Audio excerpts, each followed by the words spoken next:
पड़ेगा 5 number photo के मिलेंगे। फोटो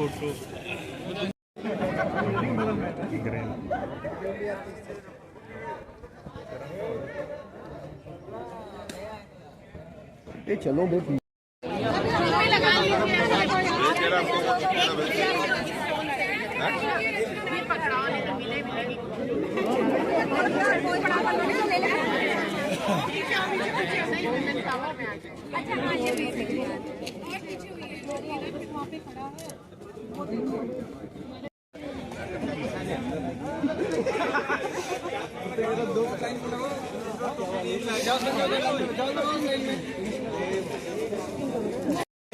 वो वाला शॉट है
पीछे पीछे आओ बस अब सही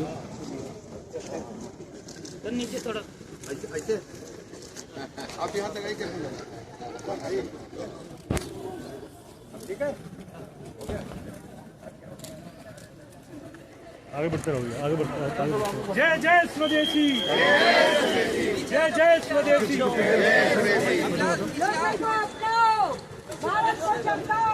लोकल को अपनाओ भारत को चमकाओ जब भी बाजार जाएंगे जब भी बाजार जाएंगे जब भी बाजार जाएंगे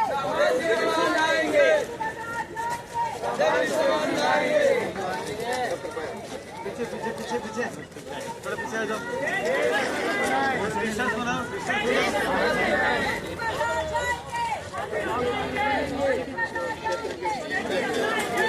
आगे बढ़िए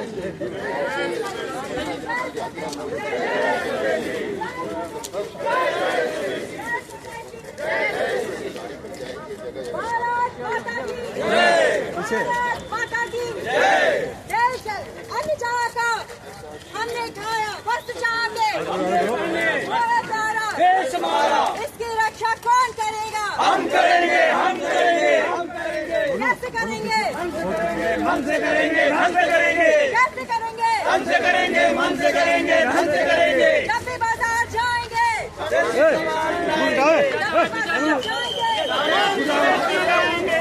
स्वदेशी जय स्वदेशी जय स्वदेशी भारत माता की भारत माता की भारत माता की भारत माता की आवाज नहीं आई भारत माता की भारत माता की भारत माता की बाजार जाएंगे बाजार जाएंगे जब भी बाजार जाएंगे जय स्वदेशी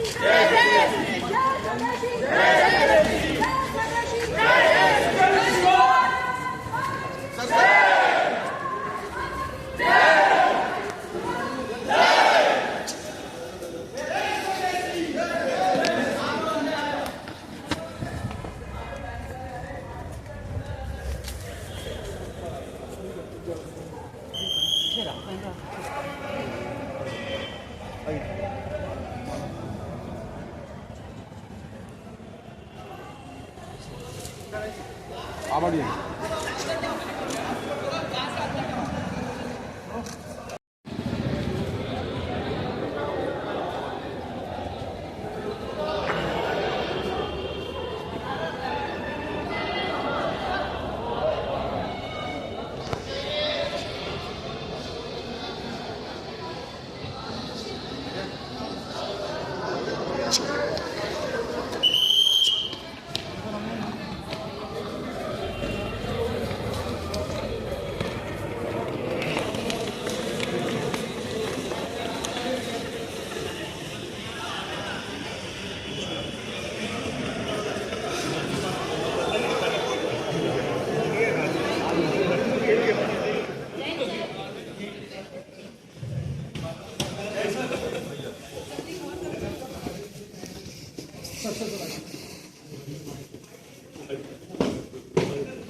जय श्रीमान।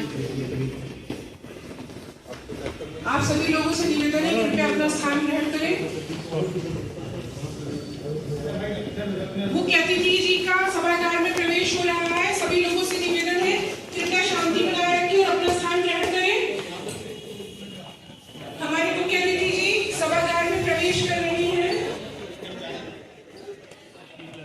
छात्र छात्राओं शिक्षकों सभी से अनुरोध है कृपया अपना स्थान ग्रहण करें। हमारे मुख्य अतिथि ब्रजेश पाठक जी मुख्यमंत्री उत्तर प्रदेश सभागार में प्रवेश कर चुके हैं। आप सभी लोगों से अनुरोध है कृपया अपना स्थान ग्रहण करें।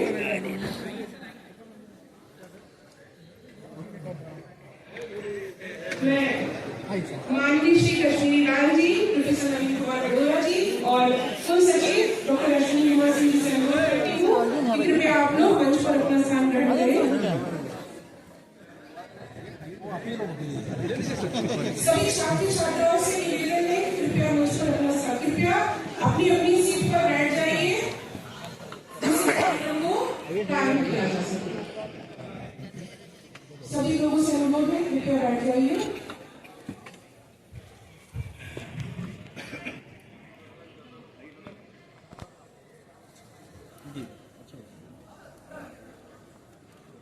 मंचासीन आज के युवा दिवस कार्यक्रम के मुख्य अतिथि माननीय श्री ब्रजेश पाठक जी उप मुख्यमंत्री उत्तर प्रदेश, हमारे विश्वविद्यालय के संरक्षक कुलपति आचार्य राजकुमार मित्तल जी, माननीय श्री कश्मीरी लाल जी वरिष्ठ समाज सुधारक, युवा दिवस आयोजन समिति के अध्यक्ष आचार्य नवीन कुमार अरोड़ा जी, विश्वविद्यालय के कुल सचिव डॉक्टर अश्विनी कुमार सिंह जी, विभिन्न संकायों के संकाय अध्यक्ष, विभागों के विभागाध्यक्ष, वरिष्ठ शिक्षकगण, सहयोगी अधिकारीगण, उपस्थित सभी गणमान्य अतिथि, छात्र छात्राएं, समस्त समितियों के अध्यक्ष अध्यक्षा एवं सदस्य, आज आत्मनिर्भर भारत के निर्माण के लिए युवा शक्ति और स्वदेशी भावना स्वामी विवेकानंद का जीवन और दर्शन विषय पर आयोजित युवा दिवस के पावन अवसर पर मैं डॉक्टर सूफिया अहमद इस सभागार में उपस्थित सभी लोगों का स्वागत करती हूँ, अभिनंदन करती हूँ।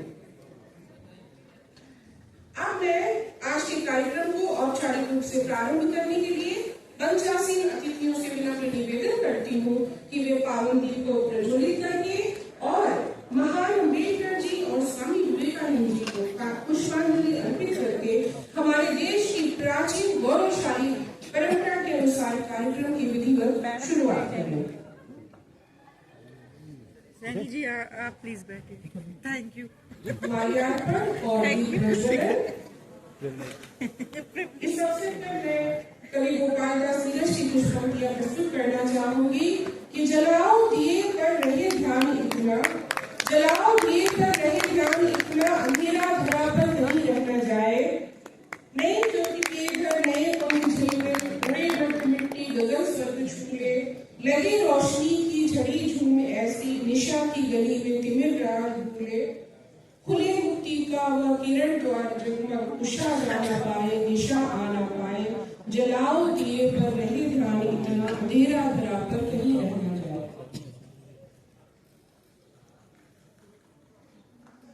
बाबा साहेब की प्रतिमा पर पुष्पांजलि हम नमन करते हैं आज बाबा साहेब को, जिनके नाम से विश्वविद्यालय स्थापित है। समानता, स्वतंत्रता और बंधुत्व जिनका नारा था, जिनका जीवन हमारे लिए प्रेरणा का स्रोत है। विवेकानंद जी को श्रद्धांजलि। आप सबका बहुत बहुत धन्यवाद। कृपया मुझसे पुनः अपना स्थान ग्रहण करें।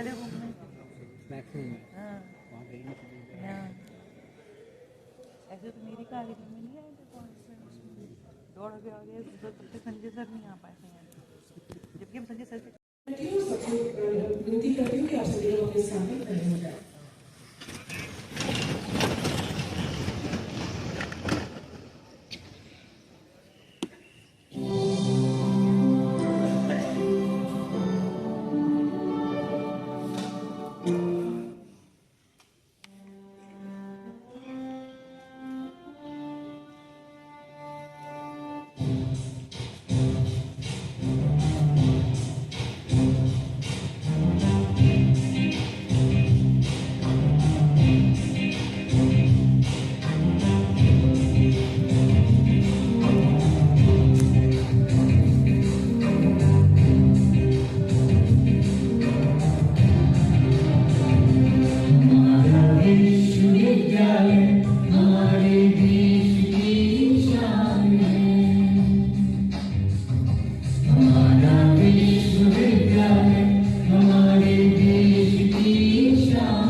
श्री ब्रजेश पाठक जी उप मुख्यमंत्री उत्तर प्रदेश को पौधा भेंट करके उनका स्वागत करें और साथ ही साथ शॉल और पेड़ को देकर उनका सम्मान करें।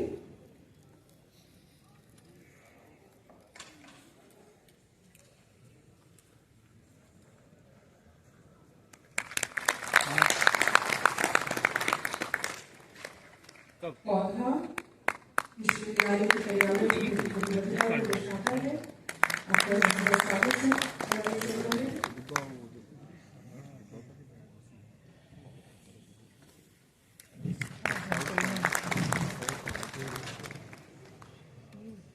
आज युवा दिवस लिए अत्यंत हर्ष और गौरव का विषय है कि माननीय ब्रिजेश पाठक जी उप मुख्यमंत्री उत्तर प्रदेश हमारे बीच उपस्थित हैं। ब्रिजेश पाठक जी का जन्म हरदोई में 25 जून 1964 को हुआ था। आपकी शिक्षा लखनऊ विश्वविद्यालय से पूरी हुई। आपने विधि स्नातक की शिक्षा विश्वविद्यालय से पूरी की। आप उन्नाव से सांसद भी रहे हैं। आप छात्र जीवन से ही राजनीति में अत्यंत सक्रिय रहे हैं। उत्तर प्रदेश की राजनीति में आपका योगदान अमूल्य है। आप युवाओं के प्रेरणा स्रोत है और वर्तमान में आप उत्तर प्रदेश सरकार में मुख्यमंत्री के उप मुख्यमंत्री के महत्वपूर्ण पद को सुशोभित कर रहे हैं। मैं हमारे माननीय कुलपति से अनुरोध करती हूँ कि आप इस पर आकर उप मुख्यमंत्री जी को उद्बोधन के लिए आमंत्रित करें।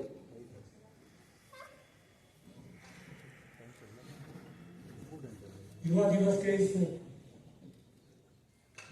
के इस पावन अवसर पर आज हम सबका सौभाग्य है कि हमारे मध्य उत्तर प्रदेश सरकार में उप मुख्यमंत्री माननीय श्री ब्रिजेश पाठक जी हम सबका मार्गदर्शन करने और हम सबको प्रेरणा हेतु यहाँ पर हमारे बीच में विद्यमान है। साथ ही हमारे बीच में विद्यमान है माननीय श्री कश्मीरी लाल जी, आप एक जाने माने स्वयंसेवी हैं। साथियों, आज हम सबके बीच में आज स्वदेशी संकल्प दौड़ का आयोजन हुआ, जिसमें माननीय उप मुख्यमंत्री जी हम सबके बीच रहे और स्वामी विवेकानंद जी का जो प्रेरणा हम सबको मिलती है और विशेषकर उनका ये सोच थी कि यदि भारत को विकसित होगा तो वो युवा शक्ति के आधार पर होगा। और जो स्वामी विवेकानंद जी आत्म विश्वास से भरे युवा, स्वावलंबी युवा, चरित्रवान युवा और ऐसा युवा जो अपनी भारतीय सभ्यता संस्कृति में जुड़ा हुआ हो, ऐसे युवा की वो संकल्पना थी उनके विचार में। और हम सबका सौभाग्य है कि उत्तर प्रदेश के यशस्वी उप मुख्यमंत्री हमारे मध्य हैं। आपके ऊपर स्वामी विवेकानंद जी के जीवन का एक प्रभाव देखने को मिलता है। मुझे आपके निवास पर जाने का अवसर मिला और वास्तव में मुझे लगा कि जो स्वामी विवेकानंद जी कहते हैं कि नर सेवा ही नारायण सेवा है, तो वास्तव में सुबह सुबह सभी जो लोग मिलने आए थे उनके लिए भोजन की बहुत ही अच्छी व्यवस्था, सबको खाने पीने का इंतजार और मिलने में सरलता और सबके साथ एक प्रेम सद्भाव जो बाबा साहब भीमराव अम्बेडकर जी समरसता की जो बात करते थे, आप किसी भी पद पर पहुंच जाओ मगर सबके साथ समान व्यवहार रखो, ऐसा समरसता आपके विचार में हमें देखने को, व्यवहार में देखने को मिला। और आप अपने कार्यों से, कर्तृत्व से जन सेवा में लगातार लगे हुए हैं और उत्तर प्रदेश आपके कारण ही एक आज एक ऊंची शिखर को प्राप्त कर रहा है। और आपका यहाँ पर विश्वविद्यालय में हमारे बीच में रहना हम सबके लिए, युवा साथियों के लिए एक प्रेरणा का विषय है। मैं आपका धन्यवाद करता हूँ, स्वागत करता हूँ और आपको अब आगे जाना है क्योंकि समय की सीमा है, तो आपसे आग्रह भी करता हूँ कि हम सबका मार्गदर्शन आप कृपया करें।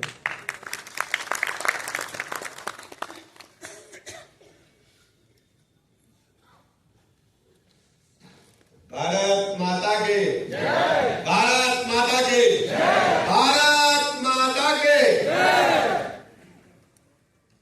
बाबा साहब के विचार एवं विकसित भारत की संकल्पना विश्वविद्यालय दिवस समारोह 2026 के राष्ट्रीय युवा दिवस पर आयोजित स्वदेशी संकल्प दौड़ के इस भव्य एवं गरिमामय समारोह में हमारे बीच में उपस्थित हैं आदरणीय कश्मीरी लाल जी, जिन्होंने पूरा जीवन स्वदेशी की भावना से ओतप्रोत होकर भारत माता की सेवा में लगाने का काम किया। बाबा साहब भीमराव अम्बेडकर विश्वविद्यालय के कुलपति आदरणीय प्रोफेसर राजकुमार मित्तल जी, कुल सचिव डॉक्टर अश्विनी सिंह जी, अध्यक्ष आयोजन समिति युवा दिवस प्रोफेसर नवीन अरोड़ा जी, सभी हमारे फैकल्टी मेंबर्स, स्टूडेंट्स, पत्रकार मित्रों, आज हम सबके लिए बहुत ही महत्वपूर्ण दिन है। स्वामी विवेकानंद जी की जन्म जयंती को पूरे देश दुनिया में धूमधाम के साथ मनाया जा रहा है। आज उनका 164वां जन्म दिवस है। भारत की संस्कृति पर अगर आप गंभीरता के साथ विचार करें, भारत ने दुनिया को सब कुछ देने का काम किया। इतने हमने विदेशी आक्रांताओं के हमने झेले हैं, फिर भी हमारी संस्कृति अक्षुण्ण रही, हमारी सांस्कृतिक विचारधारा को गति मिलती रही। और आज उसी का परिणाम है कि भारत माता दुनिया में विभिन्न राष्ट्रों में उथल पुथल के बावजूद हमारा लोकतंत्र और हमारी सांस्कृतिक गतिविधियां दुनिया के नजरों में केंद्र बिंदु बनकर के हो रही है। दुनिया में बड़ी बड़ी चर्चाएं चल रही कि भारत में ऐसा क्या है कि वहां लोकतंत्र अक्षुण्ण है और भारत अपने पैरों पर कैसे खड़ा हो। यह सब संभव हो पाया है स्वामी विवेकानंद जी के विचारों के कारण, उनके कार्यों के कारण। स्वामी विवेकानंद जी ने जब जन्म लिया एक साधारण बालक नरेंद्र के रूप में, कौन सोचता था ये बालक आगे चल करके दुनिया को रास्ता दिखाने का काम करे। और आज हम सब गौरव के साथ कहते हैं स्वामी विवेकानंद जी हमारे पूर्वज हैं, हम उनके विचारों के आधार पर भारत को आगे बढ़ा रहे हैं। और भारत को सिर्फ आगे नहीं बढ़ा रहे, आप सोचिए उस समय क्या परिस्थितियां रही होगी जब स्वामी विवेकानंद जी ने अपना जीवन शुरू किया हो। स्वामी रामकृष्ण परमहंस जी के संपर्क में कैसे आए होंगे, मां काली की उपासना करते करते किस ढंग से स्वामी विवेकानंद जी ने अपने जीवन को संपूर्ण व्यक्तित्व को बदल डाला होगा। जब मानव मातृ की सेवा के लिए वो निकले होंगे, उनके लिए कोई भारतवर्षी ने पूरी दुनिया को सेवा देने का उन्होंने काम किया। आज मुझे कहने में गर्व हासिल है कि आज की परिस्थितियां उस ढंग से अनुकूल नहीं थी, आने जाने के साधन भी इतने अच्छे नहीं थे। पानी के जहाज से पहुंच करके और जहां आमंत्रण न हो उस आमंत्रण में किस ढंग से उन्होंने प्रवेश पाया होगा आप सबने पढ़ा है। लेकिन वहां जाकर के शिकागो के भरे सम्मेलन में जिसमें दुनिया भर के सांस्कृतिक एम्बेसडर थे, वहां जाकर के उन्होंने अपना उद्बोधन दिया। उद्बोधन के उपरांत उद्बोधन के समय कितना था, कुछ मात्र मिनट थे। उन मिनटों में ही दुनिया को संदेश देना था। उनके वस्त्रों को देख करके वहां के लोग तरह तरह के कमेंट कर रहे थे, हंस रहे थे। लोग कह रहे थे गेरुआ वस्त्र लपेटे ये युवक भारत की तरफ से आया है, बगैर आमंत्रण के आया है। हंस रहे थे लोग, कमेंट कर रहे थे। लेकिन जब उनको बोलने का अवसर आया, सारे लोग कुछ कहते थे उद्बोधन में, कुछ कहते थे जेंटलमैन कहते थे, तो उन्होंने पहला लाइन यही कहा, my dear brothers and sisters, हम दुनिया को अपना परिवार मानते हैं। और दूसरा उन्होंने कहा वस्त्रों के आधार पर जब कमेंट हुए, उन्होंने कि आपके देश में जेंटलमैन आपको टेलर बनाता है, भारत में जेंटलमैन चरित्र बनाने का काम करता है। आज भी सोचिए, आज स्वदेशी की चर्चा जब हम करते हैं, उस समय सबसे बड़ा कारखाना जो टाटा ने स्टील प्लांट के रूप में लगाया, भारत में स्टील लोहा नहीं बनता था। उसके लिए हमें विदेशों पर निर्भर रहना पड़ता था। मकान सब कच्चे होते थे, स्टील का उपयोग पुलिया में शायद किसी बड़े प्रोजेक्ट में होता हो। लेकिन स्वामी विवेकानंद जी ने टाटा जी से आग्रह करके भारत में स्टील प्लांट लगाने का आग्रह किया। आप सोचिए परिस्थितियां कैसे मोड़ लेती, कैसे अपने आप को बदलती हैं। और बड़े बड़े रिसर्चर विद्वान बताते हैं इतिहास अपने आप को दोहराता है। आप सोचिए उस समय के बालक नरेंद्र और आज के बालक नरेंद्र में कितनी समानता है। आज आदरणीय प्रधानमंत्री नरेंद्र मोदी जी आह्वान कर रहे हैं, पूरे देश का आह्वान कर रहे हैं कि मेक इन इंडिया पर हम जोर देंगे, भारत अपने पैरों पर खड़ा होगा। अभी हम देख रहे थे आप लोगों ने जब रैली निकाली पदयात्रा के रूप में, विश्वविद्यालय के शिक्षकों ने, यहाँ के छात्रों ने, टीचर्स ने, फैकल्टी मेंबर्स ने रैली से संदेश दिया कि हमें स्वदेशी अपनाना होगा, हमें नवाचार करने होंगे। आज मुझे कहने में गौरव हासिल है कि भारत माता अपने पैरों पर खड़ी होकर के और दुनिया को शिक्षा देने का काम कर रही है। आप सोचिए एग्रीकल्चर सेक्टर से लेकर के कृषि विज्ञान से लेकर अंतरिक्ष विज्ञान तक जितने भी सेक्टर है, हर क्षेत्र में भारत ने प्रगति की है। आज हम अखबार देख रहे थे, श्रीहरिकोटा से हमारा नया उपग्रह लॉन्च करने के लिए हमारा रॉकेट PSLV तैयार है। आप सोचिए अंतरिक्ष विज्ञान में भारत दुनिया देख रही है और उनका जो खर्च है उसे 25 पैसे में ही हम खर्च करते हैं। अगर उनका 1 रुपया खर्च होता है तो मात्र 25 पैसे में भारत ने ये प्रगति हासिल की है। भारत को गौरव हासिल है अपनी मेधा पर, बुद्धि पर, अपने इंजीनियर्स पर, अपने वैज्ञानिकों पर कि भारत आज अंतरिक्ष विज्ञान के क्षेत्र में किसी भी राष्ट्र कमजोर नहीं है। भारत ने साबित किया है। अन्य सेक्टर्स में ले, चाहे आप इलेक्ट्रॉनिक क्षेत्र में देखें, सॉफ्टवेयर इंजीनियरिंग के क्षेत्र में देखें, दुनिया को अगर रास्ता दिखाने का काम कर रहा है तो भारत की युवा ही कर रहे हैं। और स्वदेशी केवल वस्तु नहीं है, स्वदेशी एक संदेश है कि भारत माता दुनिया को रास्ता दिखाने का काम करे। और आज मुझे कहने में फक्र हो रहा है, पंडित दीनदयाल उपाध्याय जी की जो सोच थी, श्यामा प्रसाद मुखर्जी जी की जो सोच थी, उसको धरातल को उतारने का काम आदरणीय प्रधानमंत्री नरेंद्र मोदी जी ने करके दिखाने का काम किया है। समग्र भारत का जो नक्शा है, आजादी में किस ढंग से समझौते हुए, बिहार करते समझौते हुए धारा 370 को थोपा गया, लेकिन जब हमारे प्रणेताओं ने कहा कि धारा 370 हम समाप्त करेंगे, अयोध्या में प्रोग्राम अल्लाह का मंदिर बनाएंगे, लोग मजाक करते। लेकिन मोदी जी ने वो भी पूरा करके दिखाने का काम दुनिया को किया कि हम संकल्प लेते हैं, उसे पूरा भी करते हैं। स्वामी विवेकानंद जी ने जो संकल्प लिए थे, भारत उसे पूरा करेगा माननीय मोदी जी की अगुवाई में। और ये सब युवाओं के कंधों पर भार, कल के जो भारत है, हमारे यूथ, हमारे स्टूडेंट्स, मैं स्टूडेंट से कहना चाहता हूँ, मैं भी आपकी तरह विश्वविद्यालय से निकला और हमारे पिताजी कोई बड़े नेता नहीं, हमारे पिताजी किसान थे, खाने का भी जुगाड़ करना था, वस्त्रों का भी जुगाड़ करना था। और उस समय 50 रुपए महीने मिलते, 50 रुपए मतलब बहुत बड़ी बात थी जब महीने में खर्चे को मिल रहे हैं। उन्हीं में आने जाने का घर से किराया भी अरेंज करना होता था। आपको चुनौती स्वीकार करनी पड़ेगी। हम शॉर्टकट के रास्ते पर क्यों जा रहे हैं? हम विश्वविद्यालय में जाते हैं तो बात करते हैं, ये मार्कशीट का चलन क्यों चला है? स्वामी विवेकानंद जी को कौन मेडल मिला था, जरा बताइए मुझे। कबीरदास जी को कौन सा मेडल आपने दिया था? रहीमदास जी को आज भी क्यों पढ़ते? सूरदास जी को क्यों पढ़ते? मीराबाई को क्यों हम याद करते? कौन सा मेडल मिला था तुलसी प्रेमचंद को? कौन सा मेडल मिला था पंडित रामविलास शर्मा को? कौन सा मेडल मिला था सुल्तान पाटिल निराला को? जरा याद करिए। बुद्धि विवेक कौशल के आधार पर दुनिया को रास्ता दिखाने का काम किया। हमको मार्कशीट नहीं चाहिए, हमको मेरिट नहीं चाहिए, हमको बुद्धि चाहिए, विकास चाहिए, कौशल चाहिए। हमारा युवा दुनिया को रास्ता दिखाने का है स्कूल में, तो बेटा नाराज होकर के, दुखी होकर के ऐसे काम कर रहा है, माता पिता को भी कर देता, समाज को भी कर देता है। ये हमारे शिक्षकों को काम करना है। हमारी जो युवा पीढ़ी है, हमारे जो बच्चे हैं, क्यों लोग आप डालते हैं? मैं बच्चों से कहता हूं जाकर के 3D एक बार फिर देखो, मैं तो बार बार उसे देखता हूं। हमें क्या शिक्षा देती है? बच्चों के अंदर जो प्रतिभा है वो उदाहरण में चलना है। हम बच्चों को क्यों डॉक्टर बनाना चाहते हैं, क्यों IAS बनाना चाहते हैं? हमारे बच्चे कल के युवा भारत के निर्माता है, आपके कंधों पर बोझ आने वाला है। और मुझे प्रतीत होता है जिस जैसे भारत मोदी जी के नेतृत्व में आगे बढ़ रहा है, युवाओं में वो ऊर्जा और शक्ति है। अब युवा मार्कशीट के लिए नहीं दौड़ेगा, दुनिया को रास्ता दिखाने का काम करेगा। मैं इन्हीं शब्दों के साथ, घड़ी हमारा साथ नहीं दे रही है, मैं बात करना चाहता था। आज KI पर एक बड़ी कार्यशाला है जो हेल्थ डिपार्टमेंट आयोजित कर रहा है।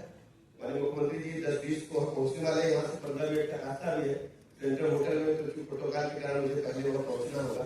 मैं आपके इस भव्य आयोजन की सफलता की बहुत बहुत बधाइयां देता हूँ और आपको भरोसा दिलाता हूँ, विश्वविद्यालय प्रशासन को, वाइस चांसलर साहब को और अपने स्टूडेंट्स, मैं आपके साथ खड़ा हूं। कभी भी कोई समस्या इसमें आती है, विश्वविद्यालय प्रशासन को सक्षम होता है कि बच्चों को कहीं कोई समस्या आती है, आपको लगता है कि कोई रास्ता नहीं दिख रहा है, तो आप हमारे पास आओ, हम आपके साथ करने से करना मिला करते हैं। और नौकरी कोई टेंशन नहीं, नौकरी क्यों हम करेंगे? नौकरी पीछे क्यों दौड़ रहे हो आप 50,000 के लिए? आप रास्ता बताओ, आप तय करो, चुनौती स्वीकार करो।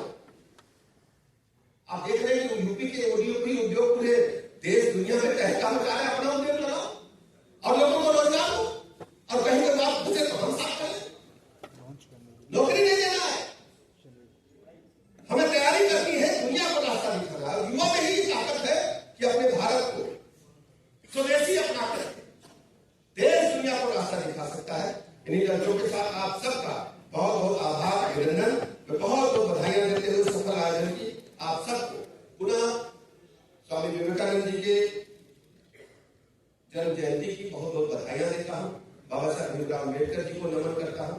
बाबा साहब भी कहते थे स्वामी विवेकानंद जी के रूप में हमारे बीच में महामानव ने अवतरण किया है, जो दुनिया में भारत माता के मिस्टर के रूप में काम करेंगे। इन्हीं लक्ष्यों के साथ आप सबका बहुत बहुत अभिनंदन। बहुत बहुत धन्यवाद सर, आपने अपना अमूल्य समय दिया हमें।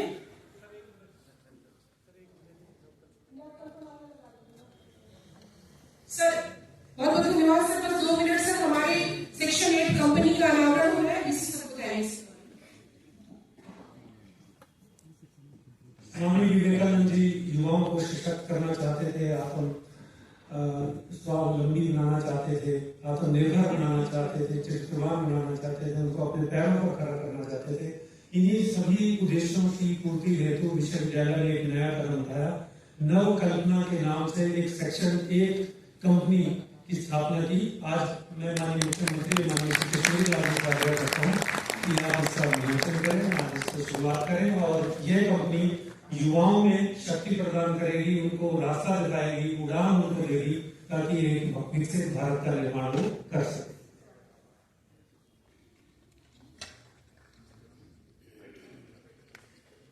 नवकल्पना का अनावरण हमारे मुख्य अतिथि द्वारा। विश्वविद्यालय के इतिहास में आज का ये क्षण, हम सब इसके साक्षी। नवकल्पना हमारे छात्र छात्राओं के सपनों को एक नई उड़ान देने के लिए। सर आपका बहुत बहुत धन्यवाद, आपने हमें अपना अमूल्य समय दिया आज युवा दिवस के अवसर पर। माननीय मुख्यमंत्री जी को किसी अन्य कार्यक्रम में शामिल होना है, लेकिन हमारा कार्यक्रम चलता रहेगा। मैं माननीय कश्मीरी लाल जी से आग्रह करती हूँ मंच पर दोबारा से विराजमान हूँ, और साथ ही मैं प्रोफेसर विनोद सोलंकी मैडम को मंच पर आमंत्रित करती हूँ, और मैं डॉक्टर मनोज जोशी जी को मंच पर आमंत्रित करती हूँ, और मैं आचार्य राजशेखर शाही जी को मंच पर आमंत्रित करती हूँ। हाँ देखो शाही सर। हाँ, मैं मैडम विनोद सोलंकी मैडम को, मैं आचार्य राजशेखर शाही सर को, और साथ साथ बेटा आ जाओ बेटा। भैया भैया जल्दी जल्दी सर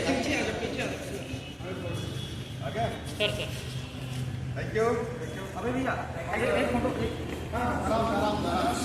हो गया, एक फोटो अंकल बस